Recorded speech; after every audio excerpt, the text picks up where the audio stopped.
What is a scene from a TV show that really disturbed you? I had a childhood friend who I just recently learned lived like this. My mom wouldn't let me go to her house and I never understood why. She could come over to my house or we could go like to the park together, but that was it. I finally asked my mom about it recently and she told me that was why. I do remember seeing the police there a lot. One day the house burned down and I never saw her again. I still think about her and really hope she turned out okay. I was 12ish and watching an episode of CSI at home with my best friend. I hadn't seen many episodes, but this episode was about a missing child. The mother was heartbroken, had kept his room exactly as it was the day he went missing. Well, it turned out that she was suffering from postpartum psychosis and had murdered him and buried him in the backyard. She was devastated when they proved she had murdered him, as she had no memory of it. My mom was suffering from severe postpartum depression at that time after having my younger brother and had been in and out of the hospital. That episode was so extremely disturbing, upsetting, and terrifying to me, I felt like I had been physically punched in the stomach. I found the mom's story so profoundly sad, but also couldn't get the fear of that story out of my head for a long time. ETA, oh my goodness, thank you for the awards and upvotes. Perinatal mental health is something that I'm super passionate about now. I'm a labor and delivery nurse now, and every single one of my patients gets a talk before discharge about things to be concerned about, when to seek help, the stigma of perinatal anxiety/depression, etc. Check in on people that you know who are pregnant/had a baby, and partners too, and please reach out for help if you think it's a problem for you. Postpartum psychosis. Just this week I read the name Andrea Yates and I knew that I knew it from somewhere, so I looked it up. I'm sure it's familiar to a lot of people. It's such a disturbing case. She had severe postpartum psychosis for years after having 5 children with her husband, along with other issues too, schizophrenia. She was in and out of hospitals, on and off different drugs, had thoughts of self-harm and suicide. Eventually it was decided that she needed to be under supervision 24/7, so when her husband left for work in the morning, her mother-in-law would come over every day and stay with her. Until one day when the mother was going to be an hour late. Andrea had been well around that time, so they thought it would be fine to leave her alone for that hour until the mother-in-law could get there. But before she could, Andrea drowned her 5 children one by one in the bathtub and laid them out on the bed. She was originally found guilty, but then a later retrial overturned the decision and found her not guilty due to insanity, and she has since been in a mental facility. There was lots of finger-pointing following the incident, at the husband, the many doctors who saw her, and criticism at the failure of the health system to treat her mental illness properly. IIRC, her insurance would only cover her for 10 days in a treatment facility every so often. IIRC for most of that, to be honest, but I think it's accurate. TLDR, a mother with postpartum psychosis drowned her 5 children one by one in the bathtub. I'm surprised I was even able to forget her case in the first place, because that's one that stays with you, much like the story in the episode mentioned here. There's also a story I read in a book that was about the Eastern Front as told by the women that served in the Russian army. It was the first book I had to put down because it honestly was horrible to read. A female soldier and a captain having a baby on the front. At first, morale was high, since the baby was viewed as a sign of hope. Until the Germans surrounded them and they had no choice but to hide inside a lake. It was pitch black, but the baby began crying. Her mom tried so hard to make him go quiet, but the baby wouldn't stop, so she looked at the captain nodded. And she proceeded to drown the baby. I finally watched it recently. I thought the point of the show, especially in the first few seasons, was that these people are deluded about their place in society, they really believe they're normal. I love the scenes where they interact with regular people and are blind to how frightened they are, especially the scenes with AJ's teachers. Tony and Carm just don't seem to understand how completely terrified the teachers are. It makes sense that some of the audience would miss that and start to see the gangsters as normal because Chase did such a good job of making the characters deluded instead of outright knowingly evil. I only noticed because I binged it, so the themes were easier to spot. The last scene in the second episode of Chernobyl, where they have to go into the water. I hated that so much. And the view from halfway down from Bohack Horseman. I was not ready for that emotionally. Edited to add, I think Time's Arrow might be my favorite episode in the show, which a lot of people have brought up. But it never really hit me as disturbing. For me, that episode added an entire extra world to that series, but it wasn't disturbing. I also loved Stupid Piece of Shit, just because the writing is just brilliant. Man, I got into that show because I heard it was hilarious. I started watching after it ended, so I just started binging. But then around season 3 I could only do one episode a day. I stopped for a few months before finally finishing the last season. It is one of the most well-written television shows I've ever seen.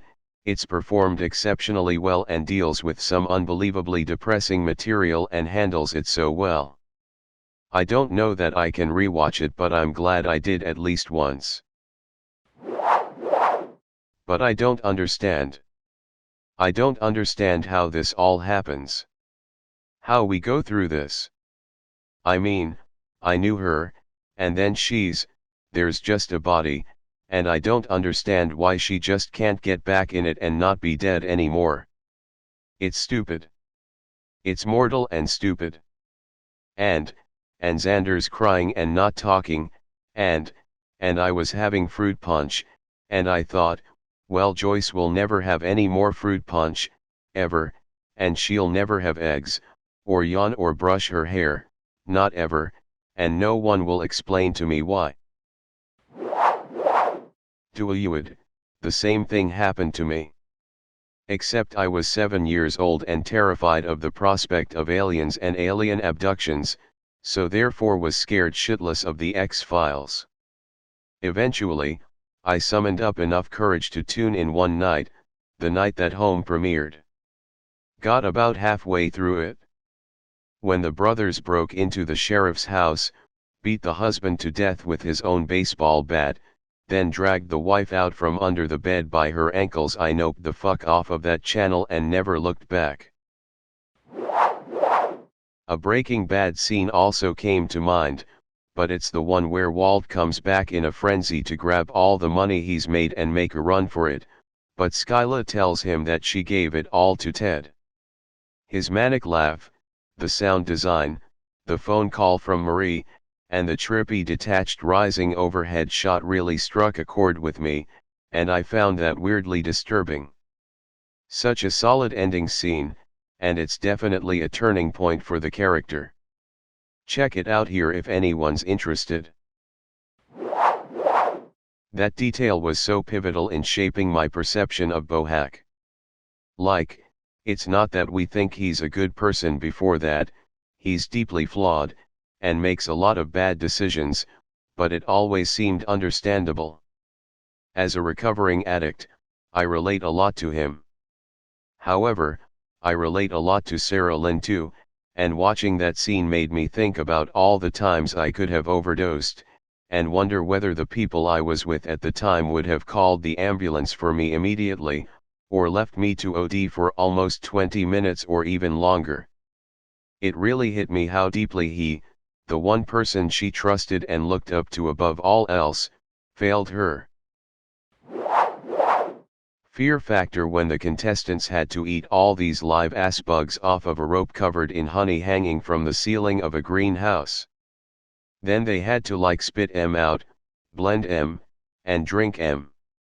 There were these giant green caterpillar-looking things, they shot out massive juice when they bit em.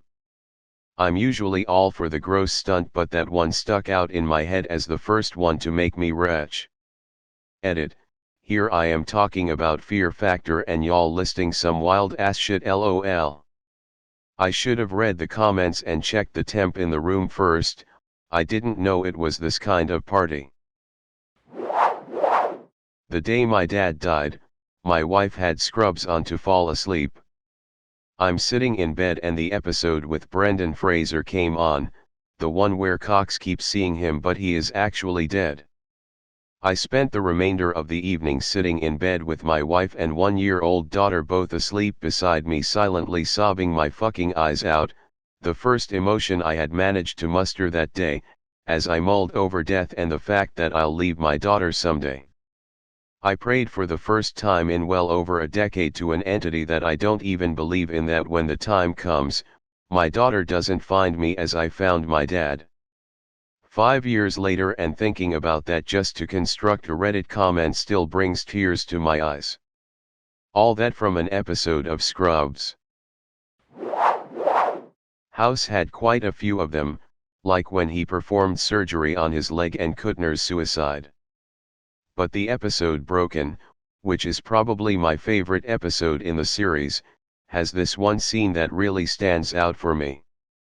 In the episode, House is institutionalized because he was starting to hallucinate due to the Vicodin abuse. He is of course the same person he was outside of those walls, super arrogant and manipulative. He tries to play the system so hard throughout the episode, so he can be released sooner, but Captain Holt, Dr. Nolan, is onto him. During his time there he meets a guy who is suffering delusions after he lost his wife on September 11th, where he thinks he is the superhero named Freedom Master.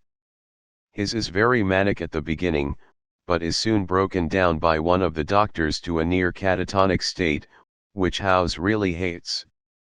House seizes an opportunity to steal him away and take him on an unforgettable trip to cure him of his depression.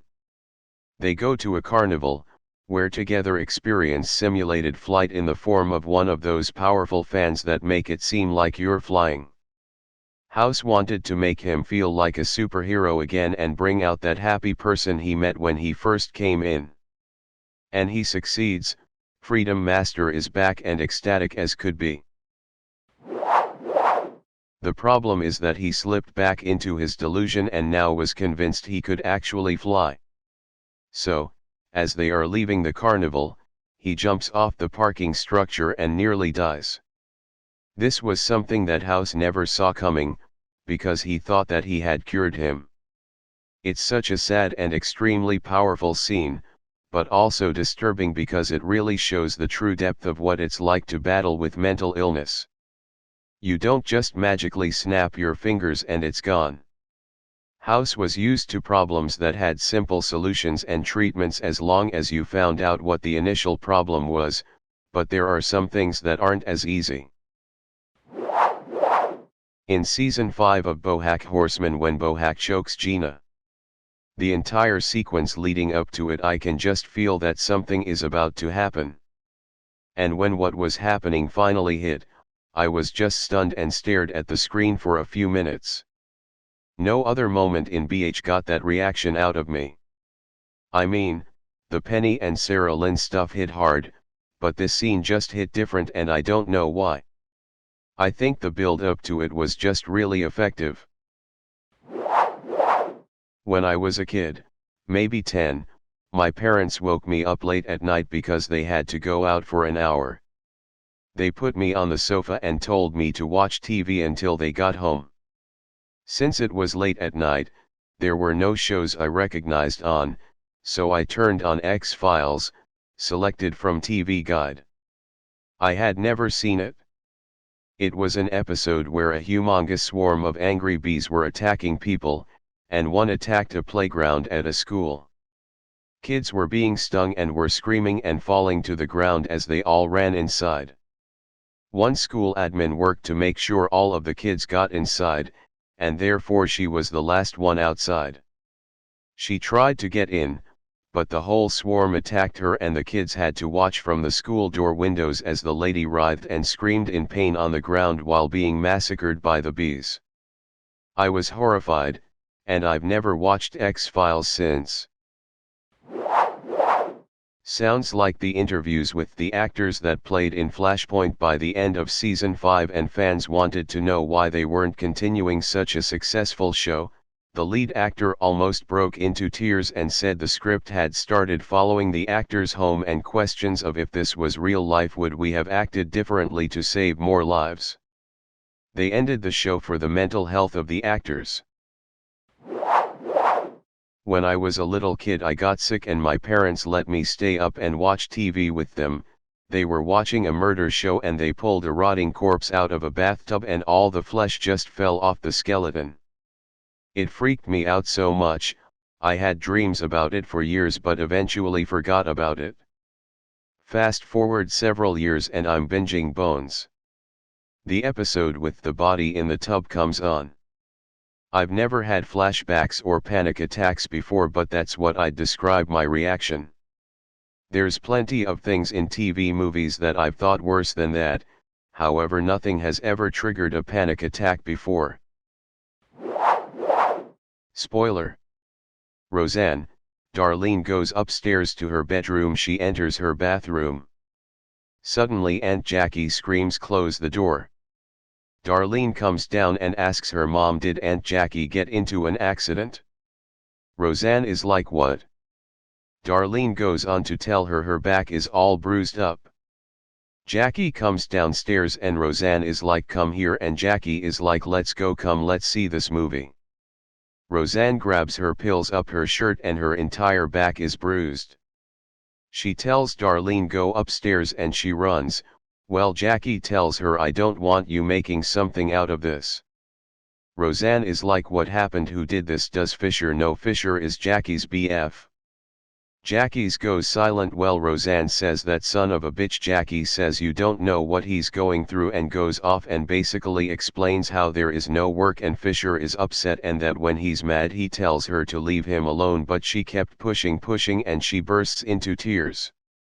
Roseanne holds her while she cries. Roseanne's husband Dan comes in and he's like, "What's going on?" and Roseanne says Fisher beat the crap out of her. Jackie says, "I don't want anyone to know," and they go to the ER and Dan leaves to beat the F out of him. I remember I was caught up to the show up until that episode, but my friend wanted to watch the show, so the day the last episode released we sat down and watched the entire season in one session, and when we finished the second to last episode we were both seriously tired and were contemplating watching the next episode the next day, but we decided to watch it right then and there. But the second they started fighting we woke up, and the second that train scene happened we were screaming our asses off at how crazy the whole thing was. After that we both decided to read all of the comics, and man, I can't even put into words the amount of shit that going to happen in that show. The scene in Mr. Robot where Elliot tears into Bill is so fucking brutal. I felt so sorry for him that it was extremely uncomfortable to watch. If you died, would anyone care? Would they really care? Yeah, maybe they'd cry for a day, but let's be honest, no one would give a shit. They wouldn't. The few people that would feel obligated to go to your funeral would probably be annoyed and leave as early as possible. That's who you are. That's what you are. You're nothing to anyone, to everyone. Think about it, Bill, 'cause if you do, if you let yourself, you'll know I'm telling you the truth. So instead of wasting any more of my time, I need you to go call someone that matters, because Bill, you don't. Imagine being Bill and having someone tell you that you are completely worthless like that when you're just trying to do your job. No one will remember this, but there was a show on when I was a kid called Too Close for Comfort starring Ted Knight. There was this one episode where Ted's character somehow had a self-portrait painted, and then if I recall right, he pushed another character down the stairs and was racked with guilt. As the episode goes on, Every time he looks at the portrait, it becomes uglier and uglier and things happen to it. It was supposed to be funny, but it totally terrified me. I haven't seen that episode since, and it's vanished in the sands of time. I think they may have been trying some kind of riff on the 1945 Dorian Gray, but I didn't know it at the time.